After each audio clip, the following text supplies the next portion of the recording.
Bem, como na última aula a gente tratou a questão do terror da história, né, que é o título de um dos capítulos do livro Transcendência e História de Glenn Hughes, onde ele trata ali mais especificamente dos alguns conceitos do próprio Mircea Eliade, né, onde ele mostra que os povos arcaicos, ou os homens da época compactada, né, da consciência compactada, que via o cosmos como uma unidade entrelaçada de forças, como eles eram anti-históricos numa certa medida, certo?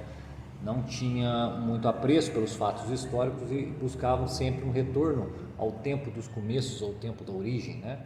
O tempo primordial, através de seus ritos, né? E uma tentativa de conexão com as forças cósmicas ou os deuses intracósmicos, dos quais eles tinham,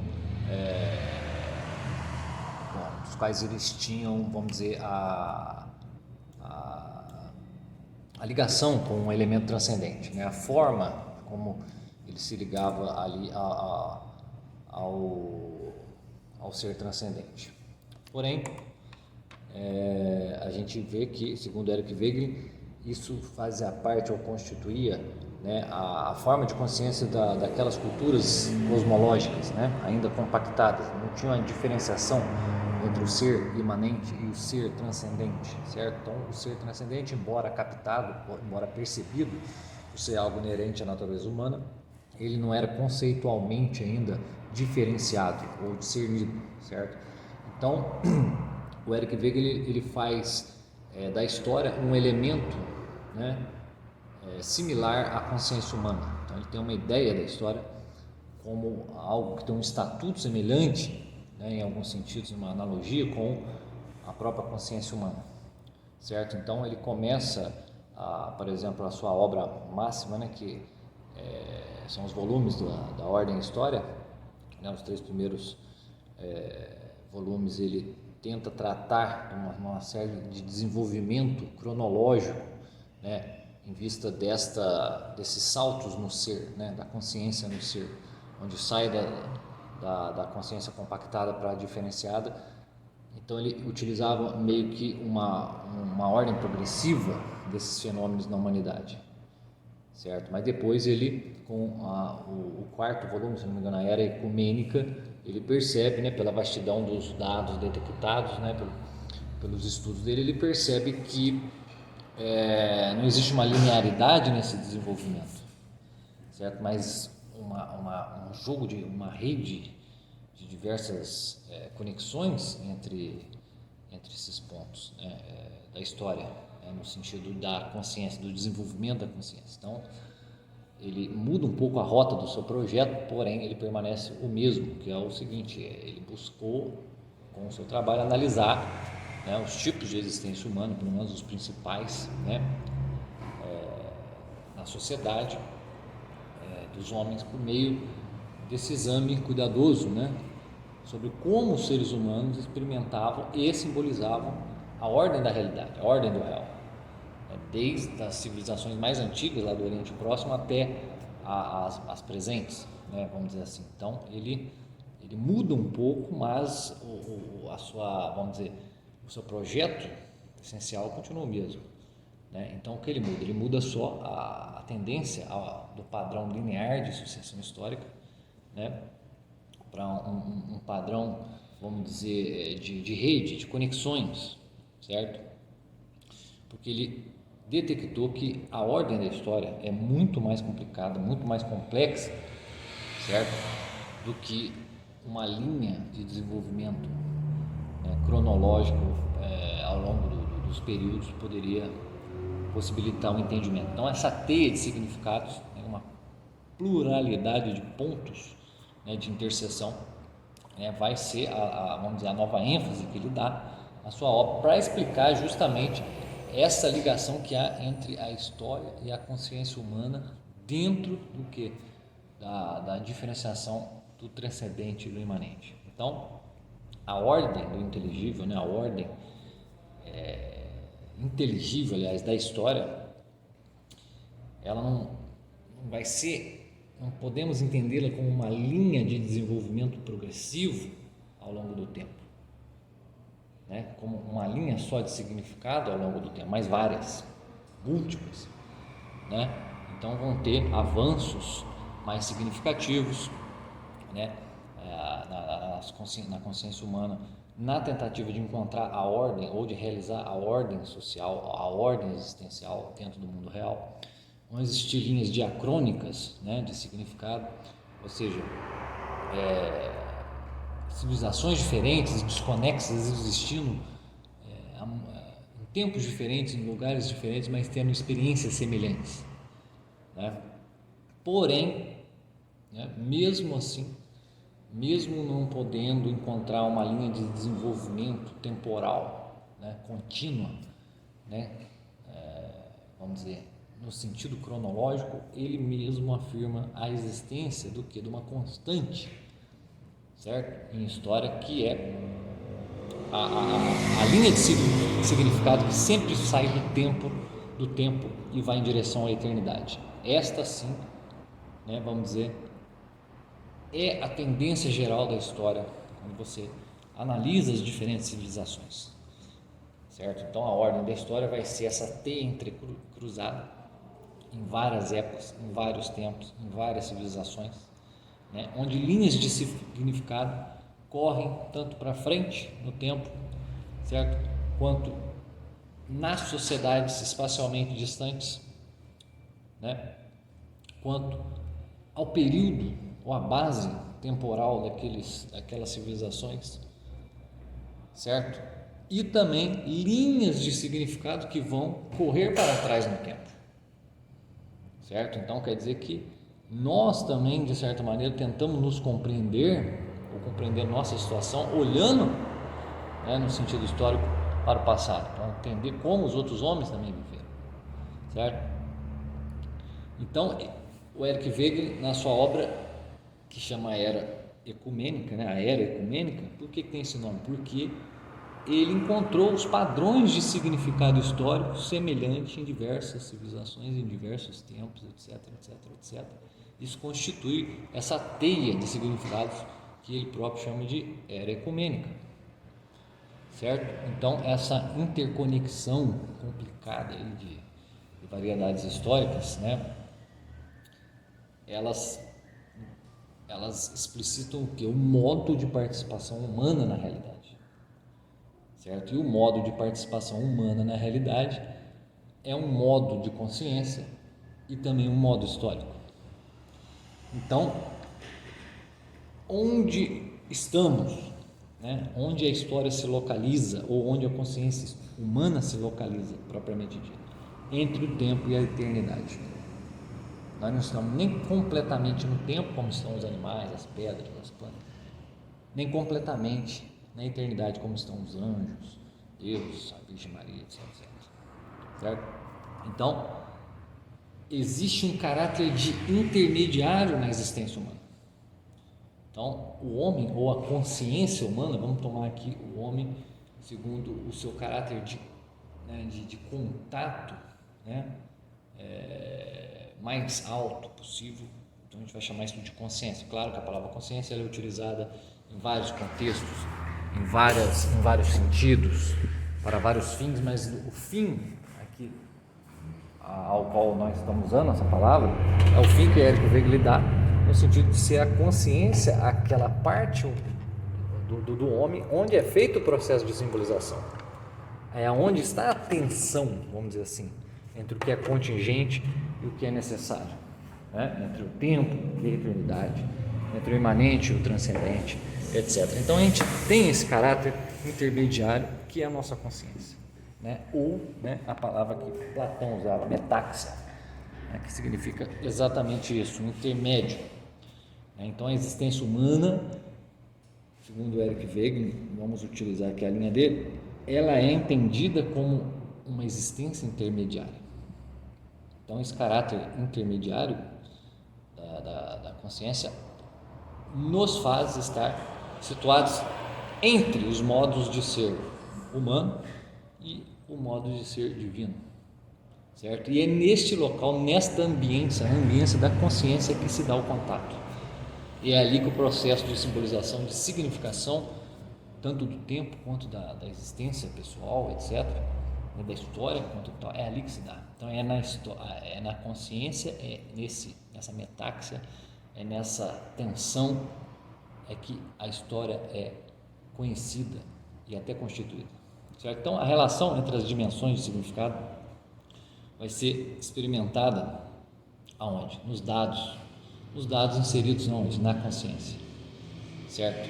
Porque o homem tem esse aspecto de ser, né, por um lado, uma existência biofísica,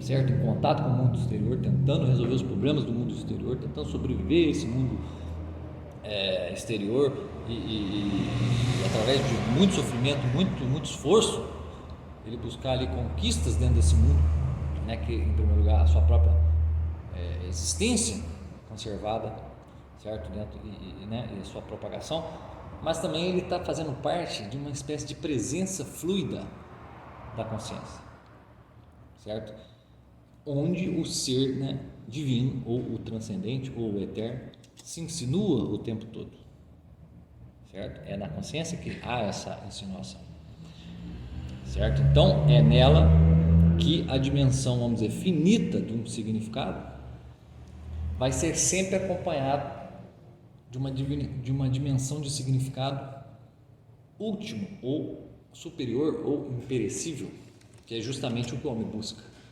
certo? Ele busca no significado finito ou no significado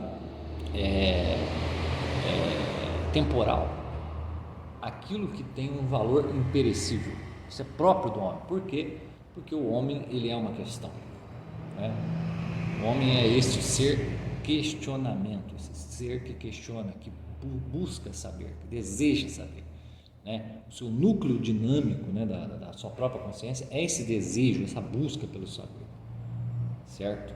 Sustentado, claro, pelo questionamento, né? Não há como você querer saber sem questionar. Então nós somos impelidos, né, pelo próprio questionamento a se perguntar sobre o fim último de todas as coisas, o significado dessas coisas, ou seja, o fundamento da existência, do ser, da nossa própria vida, etc. Certo? Só que esse fundamento é um fundamento divino, certo? E ele funciona como um objetivo útil na busca desse sentido vital, né? E ele está compreendido desde o princípio do processo do questionamento. Então, o próprio processo do questionamento, ele parte, né, vamos dizer, da ação desse ser divino, desse fundamento divino na consciência humana, que é o terreno, né, que está ali, é o terreno onde vai acontecer a significação ou a simbolização, certo? Então, ao mesmo tempo que este fundamento divino ele vamos dizer, a causa desse processo de questionamento, ele é o seu objeto, ou seja, aquilo que causa é aquilo que deve ser descoberto. Claro que sempre vai aparecer como uma insinuação, nunca vai aparecer de fato, né? Você não vai ver Deus face a face na sua consciência, mas você vai ver ele insinuado perante os dados recolhidos do mundo, né, pela consciência, pelas experiências de consciência. Então a consciência é uma emergência desse fundamento na realidade, ao mesmo tempo que é o objeto de procura, objeto de resposta, a resposta para as questões que nós temos, certo? Obviamente que isso daí, né, em primeiro lugar, nós vamos compreender este fundamento divino como uma espécie de parceiro móvel, né, como diz lá o Glenn Hughes no livro, na busca desse significado, ou seja, um parceiro que te move a encontrar a resposta que você faz na sua questão, né? E ao mesmo tempo ele vai, em primeiro lugar, como a gente pode dizer, ele vai deixar bem explícito, né, nesse processo de busca, nessa insistência, nessa insinuação, que você está perante a sua existência biofísica e ao mesmo tempo você está como um centro onde o processo cósmico, na busca por um significado, vai ser realizado. Então, ele nunca vai te mostrar apenas como, vamos dizer, ele nunca vai te empurrar a responder às suas questões acerca da realidade, apenas no sentido temporal ou apenas no sentido da eternidade, mas justamente na conexão que há entre essas duas coisas, ou seja, a presença divina, que é a própria estrutura da experiência da consciência,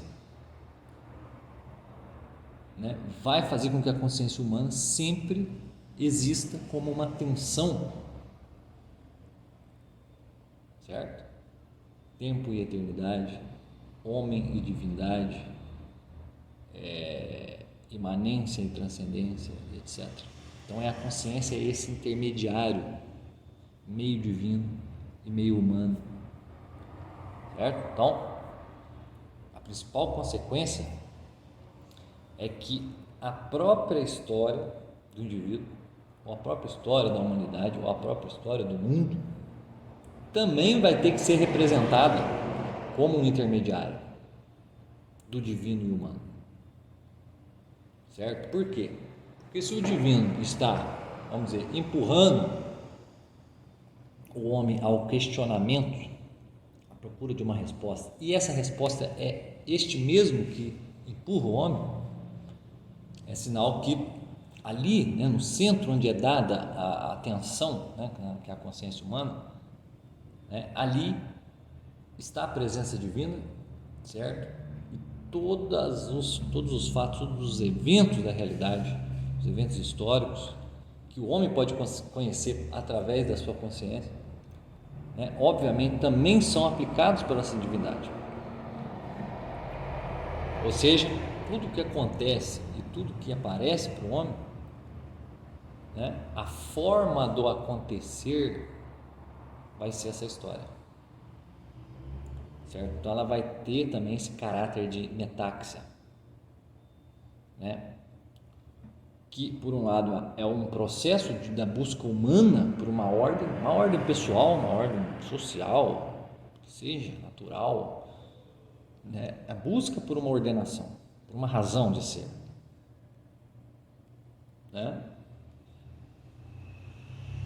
e ao mesmo tempo uma descoberta da própria eternidade, certo? Porque o homem, ele vai começar a ver que aquilo que ele está procurando não é exatamente aquilo que ele encontra em todo lugar, apesar de estar presente, se insinuar em todo lugar, Então o processo da busca humana pela ordem, pela inteligibilidade, daquilo que constitui a sua vida, constitui a sua realidade,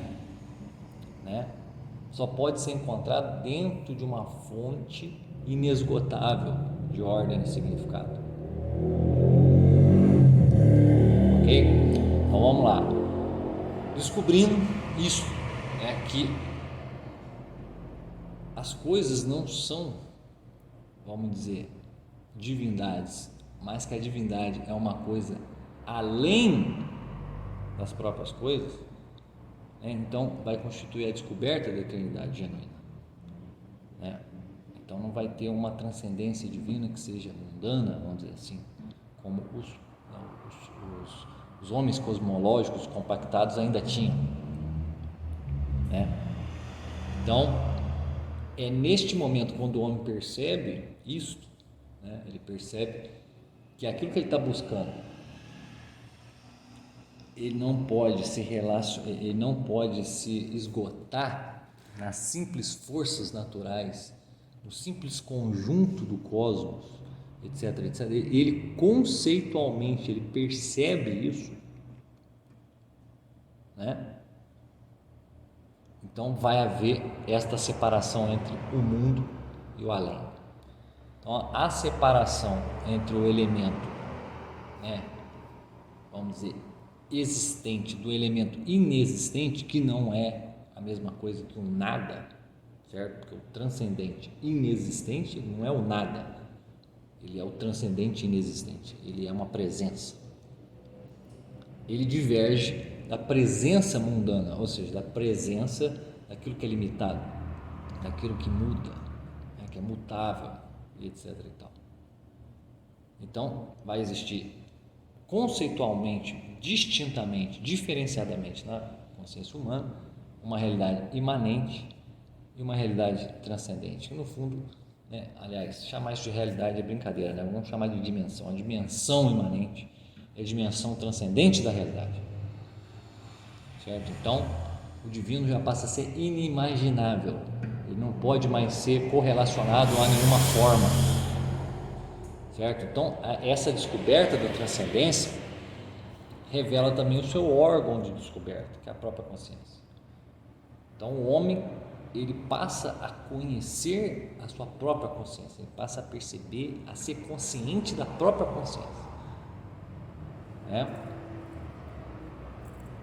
Que está fundada neste mundo biológico, imanente, etc., mas tem um fundamento naquilo que é transcendente.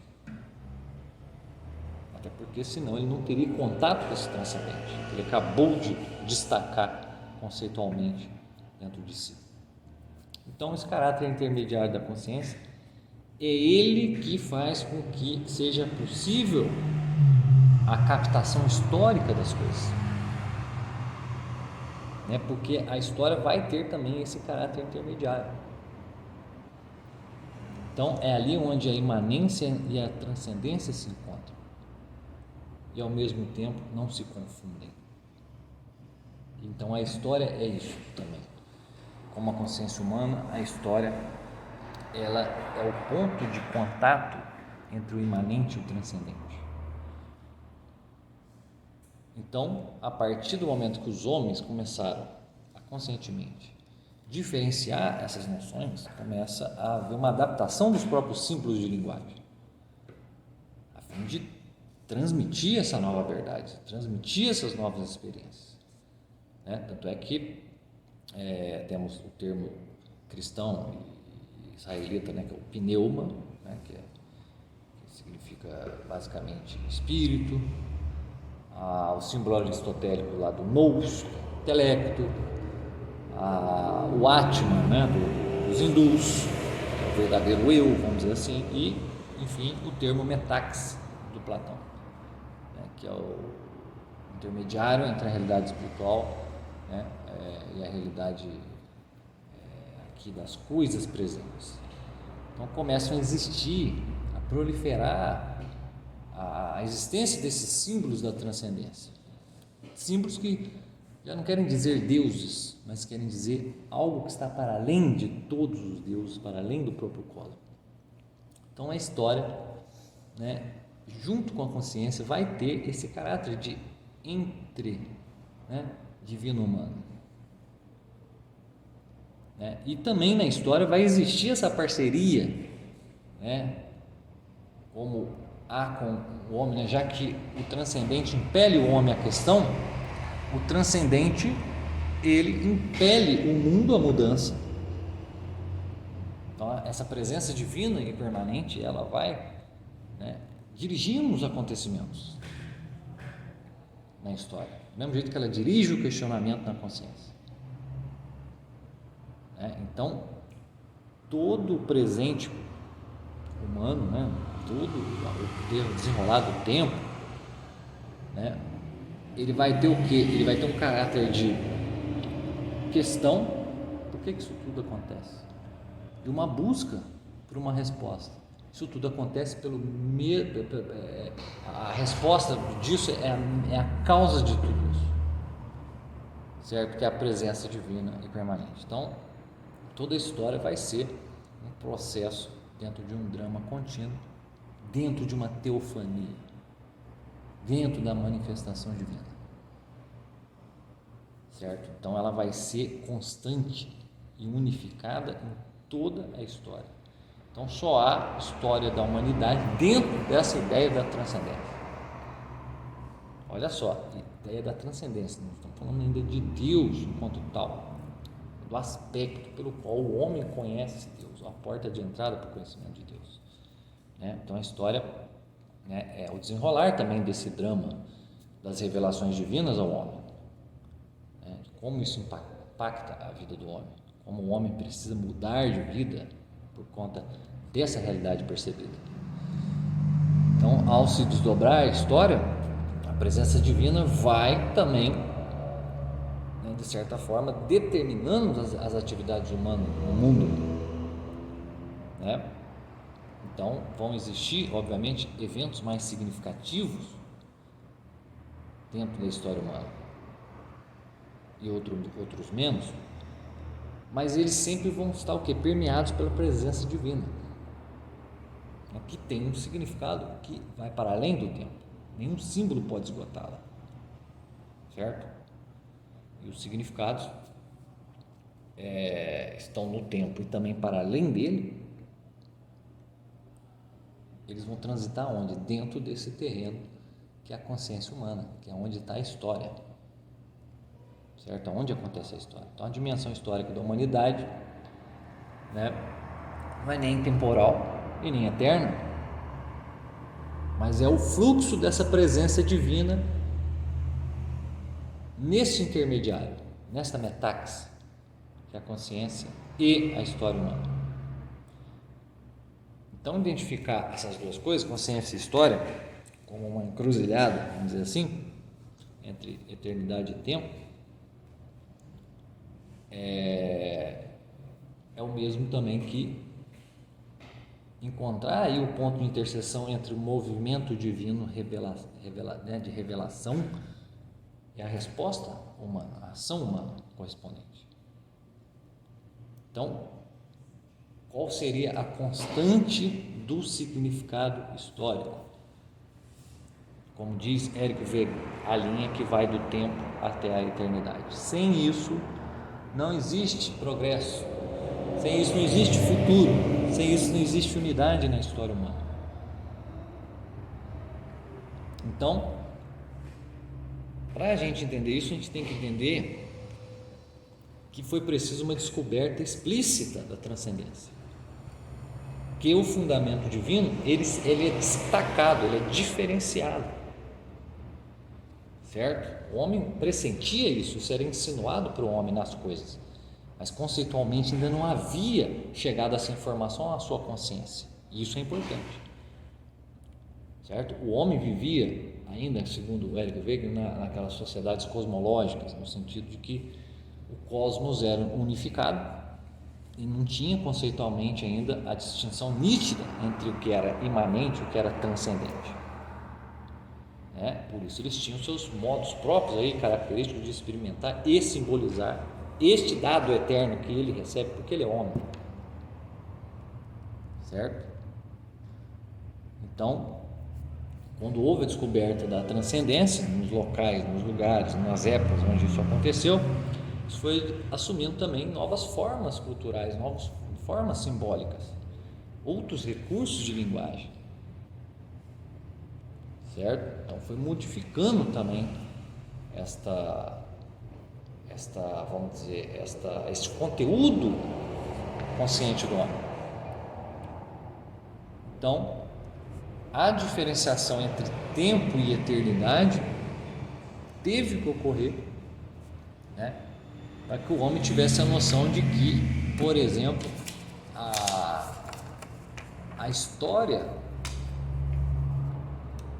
ela também tem um caráter intermediário, portanto, do mesmo jeito que a nossa consciência ela transita aqui entre o limitado e o ilimitado, a história também é algo que acontece entre o limitado e o ilimitado, né? Então, isso faz com que o homem acabe escapando da sua experiência primária aí do mundo universal, do cosmos, né? Como diz o Eric Weger, né? A experiência primária do cosmos, né? Que é aquela experiência da realidade como uma totalidade toda misturada, né? Toda interlaçada, diferenciada.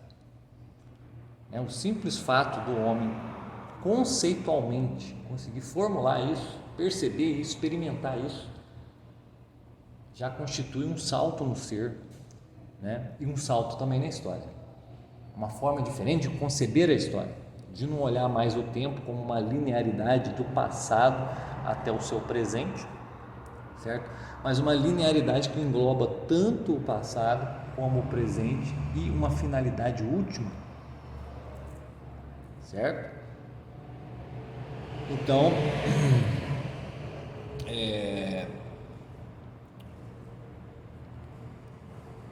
como essa realidade transcendente ainda não havia sido explicitamente concebida, né, pelo menos em termos linguísticos ou simbólicos nessas culturas,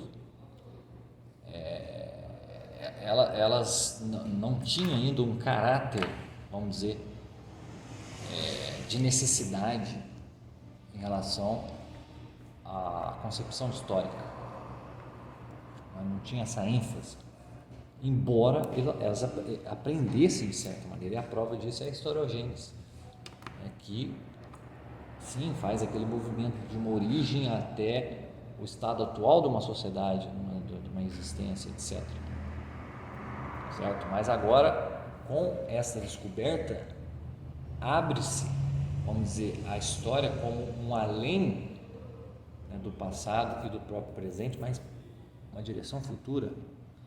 Coloca a história como algo que existe enquanto finalidade, certo? Então, tudo isso, né, tem a ver com a questão da consciência. A história tem a ver com a questão da consciência. A presença de um significado, além da mudança, né, temporal e física, informando a experiência da ordem cósmica e da simbolização. Certo? Então, nos homens, vamos chamar cosmológicos, também existia ali a questão. Sempre houve uma insinuação ali do transcendente, ainda não explícita, né? Então, ela está ali, a questão ainda está ali, a pergunta ainda está ali.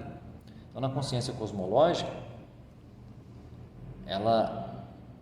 a transcendência ainda não é aprendida tal qual, né, nós aprendemos, por exemplo, sabendo que ela não se mistura com o elemento imanente. Por isso ela era representada por coisas reais, aliás, coisas reais não, coisas naturais, de preferências mais duradouras, ou, por exemplo, o culto dos astros, né, das estações, né, então os deuses, né, o universo, o céu, essa coisa toda era utilizada como o quê?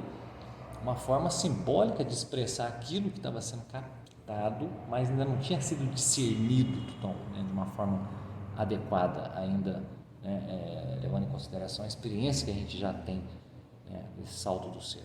Então a busca cosmológica, né, ela vai transitar aí dentro desse leque infindável de coisas cósmicas que podiam ser imagináveis. Os deuses eram o quê? Frutos da imaginação para poder expressar esta insinuação que gerava o questionamento. E a resposta era dada desta forma. Então, todos os seres humanos, isso está presente, né? Porque o ser humano, ele percebe que ele surgiu do nada, da inexistência, ele passou da inexistência à existência. Então, a consciência cosmológica, mesmo ainda não sendo capaz de distinguir, né, a inexistência da transcendência divina, ela ainda percebe a inexistência do sentido do nada. Ela percebia, sabia que antes dele surgir não tinha nada, ele não era nada, ele passa a surgir, certo? Mas a transcendência divina é uma inexistência que não é idêntica a esse nada, a esse vazio, mas é uma presença que é sob a forma de inexistência. Essa é a diferença, certo? Então, claro, uma orientação anti-histórica era natural para esse pessoal, né? Então, vai procurar o significado último das coisas, das forças divinas, né? Sempre lá no tempo dos começos, onde as coisas começaram, onde as coisas saíram do nada, né? Então, sem a concepção dessa duração divina, que está para além do mundo, aquilo que é intemporal, né? Acaba por ser comprimido, né? Dentro do fluxo do tempo, certo?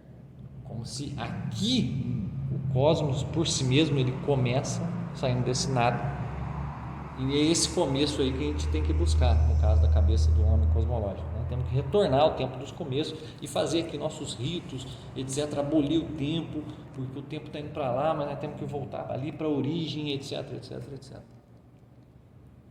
né? Então vai ser um pensamento instável também, de certa maneira, esse pensamento cosmológico, certo? Vai ser uma mente instável ainda, uma mente circular, né?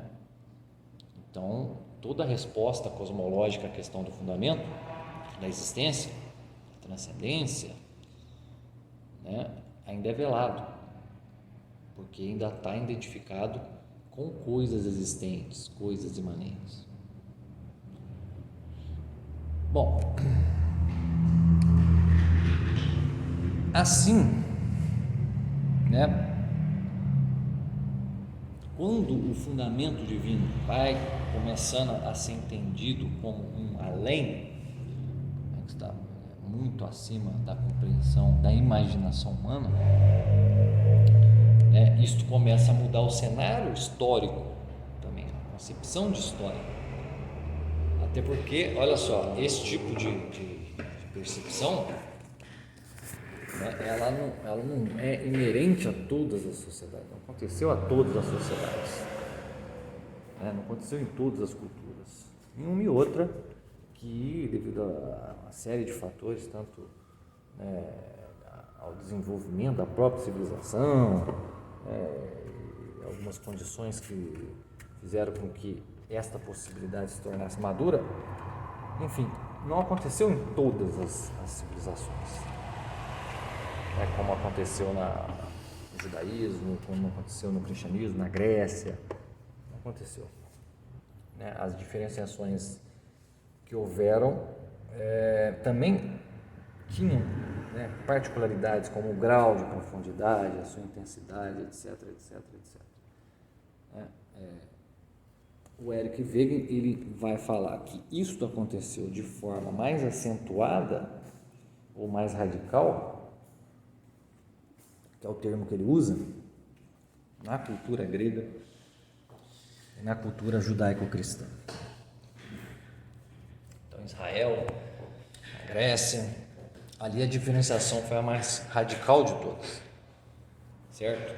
Aliás, a mais radical é a de Cristo, né, segundo Eric Wegener. Então, temos aí, segundo ele, duas diferenciações por excelência: a pneumática e a noética. A diferenciação pneumática, que é do espírito, né? Então, aquelas descobertas espirituais que vêm desde a tradição profética, que vão até os desenvolvimentos cristãos, né? Chega até hoje. E a noética, né? Que a palavra nous, que significa razão, intelecto, etc., são vamos dizer, aquelas experiências racionais, críticas da filosofia, né, que discerniram, através do pensamento racional, da razão natural, o ser transcendente quanto conceito, certo? Então, essas são as duas, vamos dizer, experiências máximas de diferenciação que, se você parar para pensar, constituíram a civilização ocidental, certo? Essas são diferenciações completas, complexas, pesadas, mas também houveram diferenciações, vamos dizer, incompletas, parciais, né? Inclusive, por exemplo, na Teogonia lá do poeta grego Hesíodo, que o Glenn Hughes cita no livro, ele é uma construção ali mitopoética, etc., que estava quase chegando, né, na diferenciação cosmológica ali, saindo ali, mas não sai. Então foi um quase. Como também na Índia, né, que, vamos dizer, esse processo de descoberta do transcendente, conceituação do transcendente, também tinha acontecido, mas de uma forma incompleta, porque acabou, né, atingindo o seu cume, o seu máximo, né,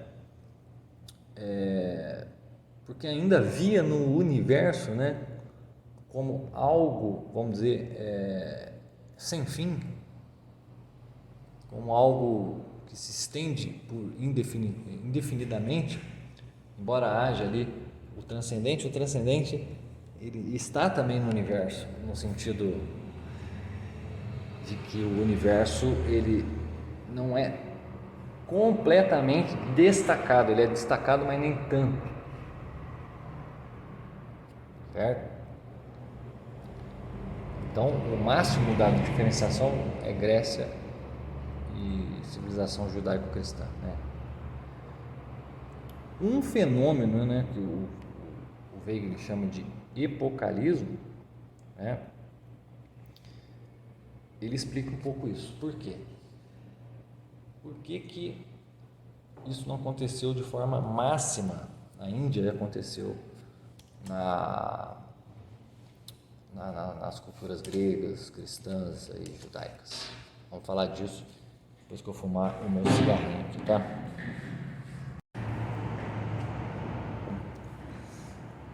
E a gente parar de onde? No epocalismo, né? Falou que, né, em algumas situações a diferenciação ela não foi completada, né? Ou não foi, não atingiu o seu objetivo final, vamos dizer assim, né? No caso, por exemplo, na Grécia, mitopoética, onde os homens estavam, né, quase acessando, né, a diferenciação entre transcendência e imanência, né, mas ainda esbarravam ainda na forma de simbolização, né, que conectavam isso a coisas do mundo cósmico, né? O mesmo aconteceu na Índia, certo? Que embora, né, o Atma, né, o eu profundo, Brahma, aquela coisa toda, depois foi assimilado isso dentro da cultura cosmológica, então foi inserido, né, ou não, a cultura cosmológica não foi absorvida pela diferenciação, certo? Mas a diferenciação foi compactada depois, certo? Então o Eric Wegener vai chamar o fenômeno de epocalismo, o que? Aquela situação concreta onde a consciência dá um avanço decisivo na direção da diferenciação, né, e que isso se torna irreversível, né? A situação humana muda de fato irreversivelmente, certo? Isso aconteceu na cultura grega, né, com os filósofos, aconteceu na cultura israelita, cristã. Então as diferenciações judaico-cristã e grega foram experimentadas como eventos teofânicos de fato, certo? Então houve uma consciência de avanço de época, por isso o termo epocalismo, né? Então houve uma linha demarcatória, um ponto axial ali, realmente, entre uma época, né, que já não poderia voltar mais, porque há uma autocompreensão humana drástica, né? Então, o antes e o depois desta experiência passa a ter uma conotação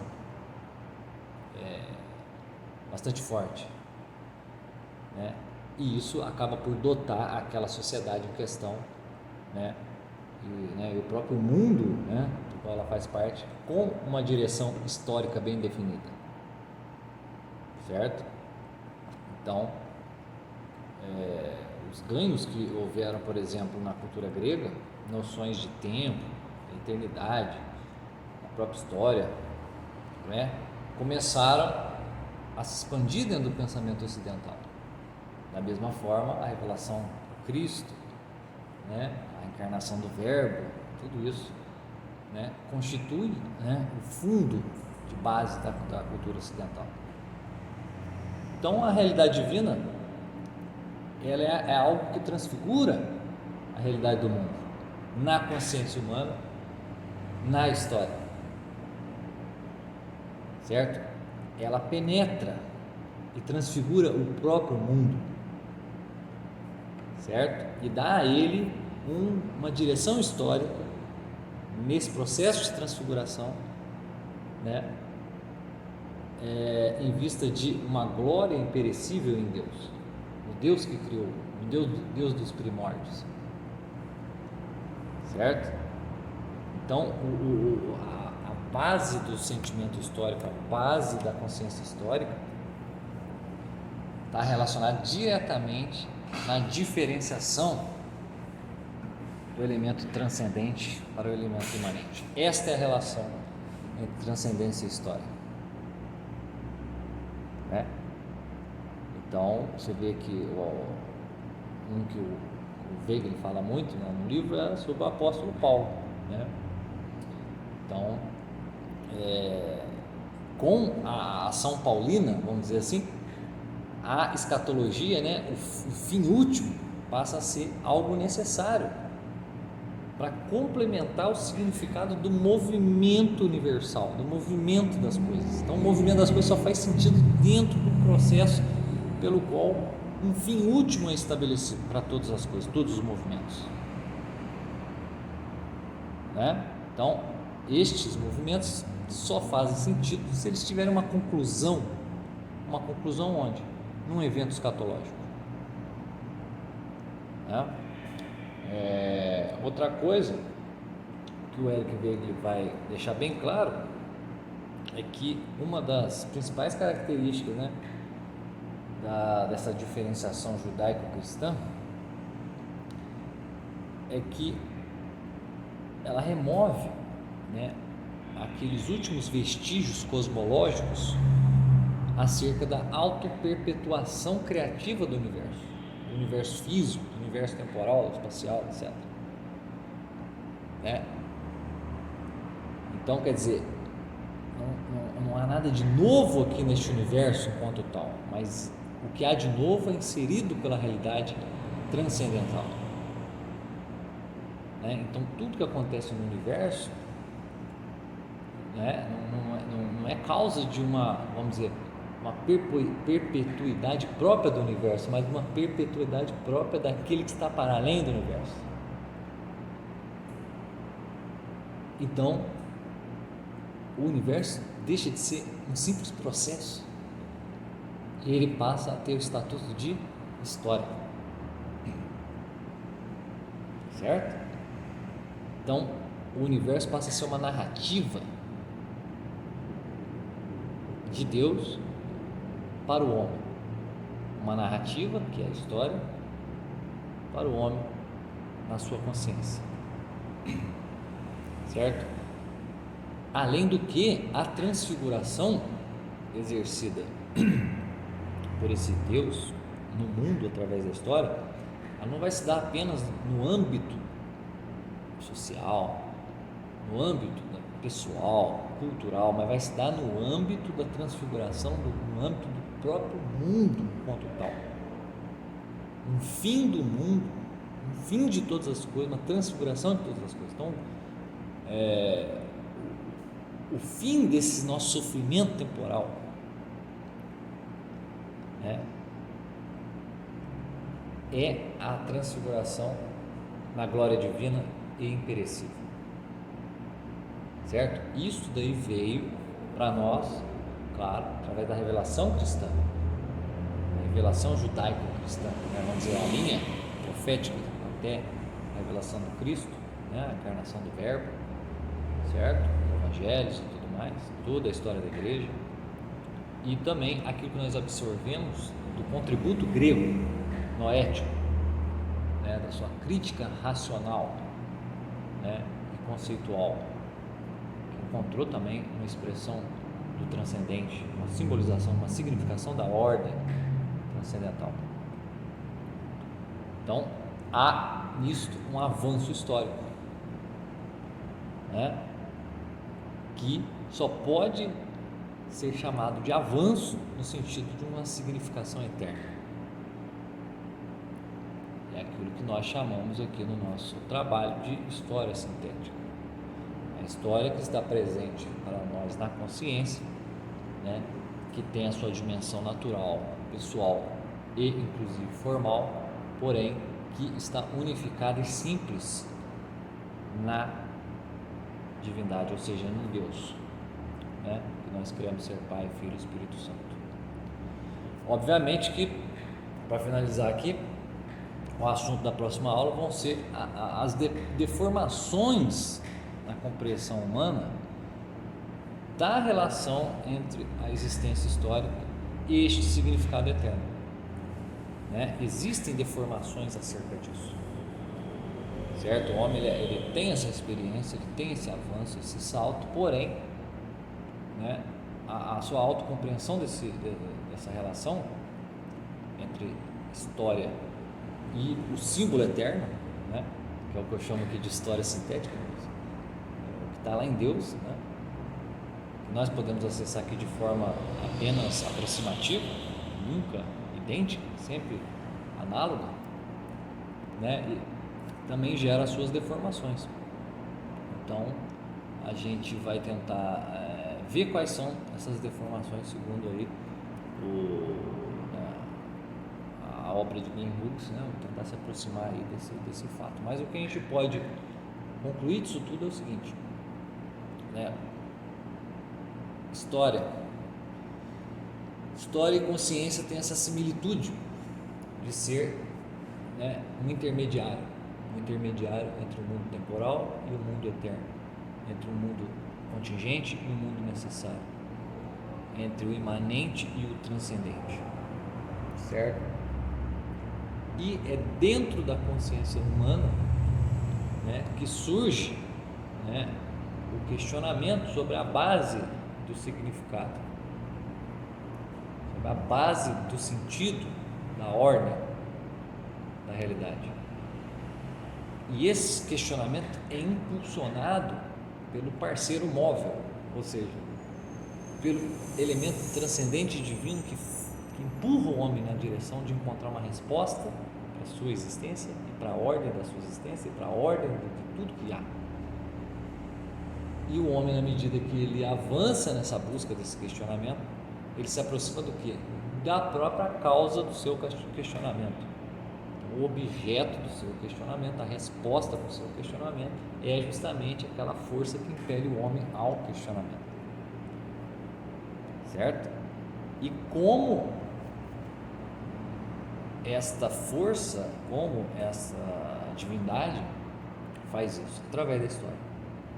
Porque a história também é um processo pelo qual as coisas vão acontecendo, mas que através de um questionamento sobre a natureza do que acontece, ou seja, do tempo, do movimento, do ser, etc., nós perguntamos qual o fim de tudo isso. Por que as coisas mudam? Por que as coisas acontecem? Então, a relação entre consciência e história, ela é uma relação quase que intrínseca. E isso tem algo que a gente pode guardar aqui dessa aula, é o seguinte: quando a gente diz que a história é a forma do acontecer, certo? Então existe os acontecimentos e a consciência humana, em contato com os acontecimentos, ela extrai uma forma. Qual é a matéria desse acontecer, né? Sobre o que a consciência está, né, formando, né, informando? É sobre o tempo e o movimento. Tempo, inclusive, que é algo imperfeito quando não está inserido dentro de uma consciência, certo? O tempo é o número do movimento, então o número é estipulado dentro da consciência. Então a própria matéria do acontecer também está, algo da matéria do acontecer também faz parte da consciência. E a história é justamente a formulação, a forma, né, que é dada pela consciência. Claro que para Deus a história é una, é simples, é sintética. Para nós ela é múltipla, complexa, e até antitética, bastante conflitante. Mas nós temos um mecanismo que nosso modo de existência ele é um modo de existência apropriado para conhecer o fundamento de todas as coisas através da história, certo? Então, isso aí com isso a gente pode finalizar. Falamos bastante, certo? Depois a gente vai ver a questão das deformações da história, né? Em que pesou isso, né?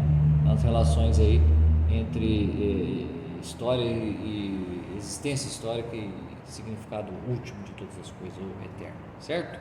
Então, vamos ficar por aqui. Obrigado a todos aí que nos acompanharam e valeu!